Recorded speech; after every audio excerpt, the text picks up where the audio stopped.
You're 42 years old, same receding hairline, same dad bod, same average income. But suddenly, women who wouldn't even read your messages 15 years ago are now messaging you first. What changed? Here's the uncomfortable truth, and stick with me till the end, because what I'm about to reveal will completely change how you see dating forever. I keep seeing this everywhere, and maybe you've noticed it too. Average men in their 40s, not millionaires, not fitness models, just regular guys, are suddenly getting female attention they've never experienced before. Women with master's degrees, women with successful careers, attractive women, accomplished, the whole package. And these guys are confused. They're asking themselves, did I finally make it? Did I suddenly become attractive? But here's the question that should bother you. When exactly did you become more attractive? Was it when you lost more hair? When did your metabolism slow down? When you got those stress lines from a decade of corporate pressure? Think about it for a second. The answer is simple. You didn't. You didn't suddenly transform into the man women always wanted. Something else changed entirely. The market changed. And once you understand what actually happened in the dating marketplace, you'll never look at this sudden attention the same way again. By the end of this video, you'll know exactly what shifted, why women over 40 are finally noticing you, and most importantly, what you should actually do with this newfound attention. Because trust me, the answer isn't what you think. Let me show you what's really going on. Let me tell you about Mike. He's 43, makes about $75,000 a year, drives a Toyota, lives in a decent apartment. Nothing special. In his 20s, Mike was invisible to women.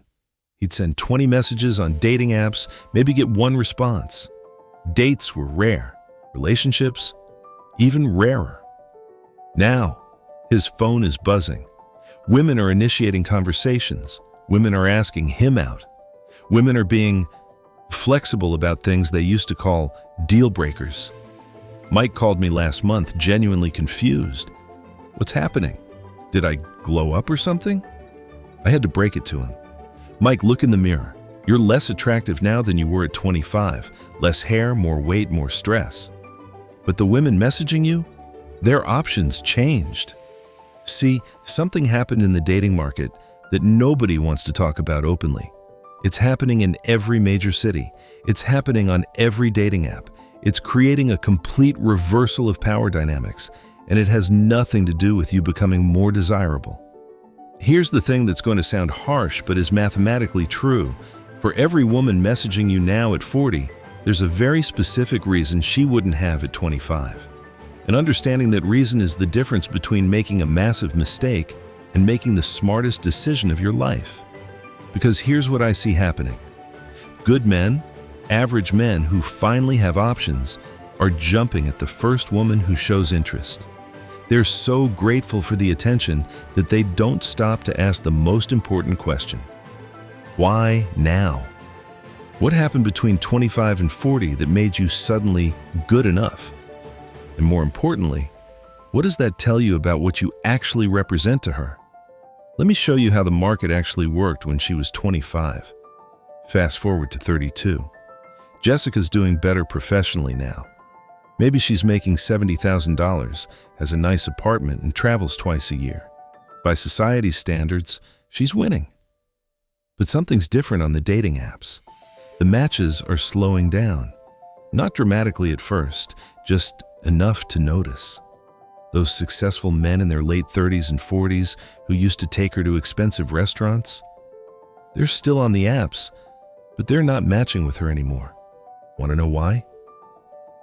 They're dating 25-year-olds, women who look exactly like Jessica did 7 years ago. Here's the brutal reality of her 30s. She's now competing with a younger version of herself, and she's losing that competition every single time. Think about it from the successful 40-year-old man's perspective. He can date a 32-year-old woman with relationship baggage, rising expectations, and increasing urgency about kids. Or he can date a 25-year-old with none of those complications. Which do you think he chooses? The quality of her matches decreases, The doctors and lawyers are gone. Now she's getting interest from middle managers and sales guys.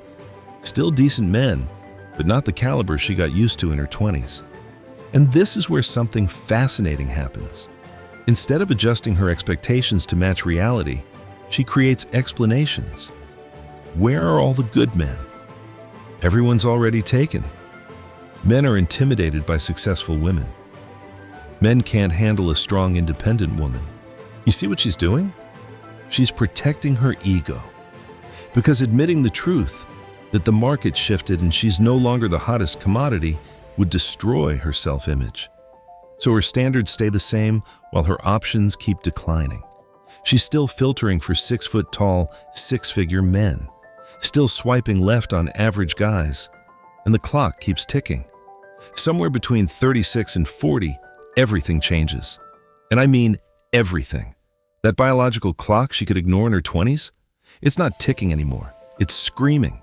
If she wants kids, the window isn't just closing, it's slamming shut. And medical science doesn't care about her career achievements or her independence. Here are the numbers nobody wants to discuss. At 25, she had about a 25% chance of pregnancy per cycle. At 40, that drops to 5%. By 45, it's less than 1%. This isn't opinion. This isn't negotiable.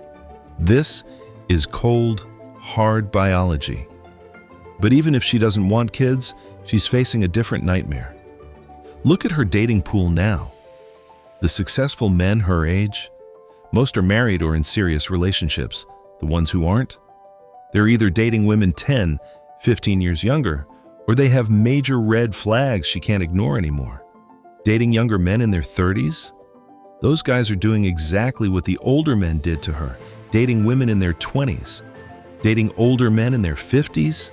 Now she's dealing with health issues, potential retirement complications, and their baggage from failed marriages. The pool of acceptable, available men isn't just smaller. It's basically gone. We're talking about 5 to 10% of what she had at 25. And this is when average men suddenly become visible. Remember those guys making $60,000 she filtered out at 25? The ones who were 5-10 inches instead of 6 feet? The ones driving Hondas instead of BMWs? They suddenly look different. Not because they changed, because her alternatives disappeared. That's you. You're not suddenly more attractive. You're suddenly the best option left in a pool that evaporated while she was busy filtering for perfection. You're not her dream. You're her reality check. And here's what you need to understand about what that actually means. If you're getting attention from women over 40 who wouldn't have given you a chance 15 years ago, here's what you need to understand. You are not her dream. You are her available option. There's a massive difference. Let me show you how to tell if she's genuinely interested or just settling because her clock ran out. Sign #1. She's in a hurry. Talking about moving in after 3 months, bringing up marriage after 6 dates, mentioning kids on date 2. This isn't because you're so amazing she can't risk losing you. This is deadline pressure. She's operating on borrowed time. Sign #2. She still talks about her type. Listen for phrases like, I usually date taller guys. I'm normally attracted to more ambitious men. I typically go for someone more successful. She's literally telling you that you don't fit her preferences, but she's making an exception because she has to. Sign #3. Visible disappointment. Watch her face when she sees your apartment isn't as nice as she hoped. When your car is practical instead of impressive. When you suggest a weekend camping trip instead of Paris. She's constantly recalibrating her expectations downward. Sign #4. Constant comparisons. She references ex-boyfriends who were more successful. Talks about the life she imagined versus what you can provide. She's mourning what she thought she deserved. Here's what's changed. For the first time in your adult life, you have leverage. At 40, your dating pool is massive. You can date women from roughly 25 to 45. That's 20 years of options. Women in their late 20s often find established men attractive. Women in their 30s appreciate your stability. Even women your age are competing for your attention now. Her dating pool? It shrunk by 90%. This means you can actually be selective for once. You can filter based on genuine attraction, not just gratitude for attention, character and compatibility, not desperation, shared values, not shared timelines, real chemistry, not biological panic. You don't have to accept interest just because it's finally being offered. The question is, what are you going to do with this power? You now understand what changed.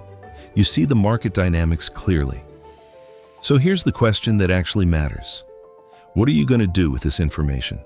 You have 3 paths forward. Let me break them down. You can date women over 40, but go in with your eyes open. Understand what you're getting. More baggage, potential ex-husbands in the picture, kids with their own complications, urgent timelines, and constant comparison to her past. This can work. People do build genuine relationships, but don't romanticize it. Know that you might represent her compromise, not her choice. If you're established and reasonably attractive, women in their late 20s and early 30s might be genuinely interested. You're offering stability they value. They're offering fewer complications and no biological panic. The power dynamic actually favors you here. You're the higher value partner. No desperate timelines, no resentment about settling, just a healthier foundation. Enjoy your freedom, your resources, your peace. You don't owe anyone a relationship. If the options don't excite you, don't settle just because women are finally showing interest. You spent your 20s and 30s being filtered out. Don't waste your 40s accepting whoever's left. Here's what matters most. There's a profound difference between being chosen because someone desires you and being chosen because someone's alternatives disappeared. You can build something real with someone who initially saw you as a compromise, but you should enter that dynamic understanding what it is, not what you wish it were. The market shifted. You now have power you didn't have before. For the first time, you can demand to be someone's genuine choice, not their last resort. Don't waste this opportunity on someone who's simply locking down the best remaining option before time runs out completely. If this video opened your eyes to dynamics you've been experiencing but couldn't articulate, do me a favor. Hit that like button so more men can see this truth. Subscribe because I'm breaking down dating market realities that nobody else will talk about honestly. And here's what I want you to do right now. Comment below with which path you're choosing. Path 1, 2, or 3. Be honest, because your answer tells me what video I need to make next. Drop a 1, 2, or 3 inches in the comments. And if you know a guy in his 40s who needs to hear this, and trust me, you do, send him this video. The market corrected. The question is, are you going to use your newfound leverage wisely or waste it on someone who finally noticed you only because everyone else disappeared? The choice is yours. Choose consciously. I'll see you in the next one.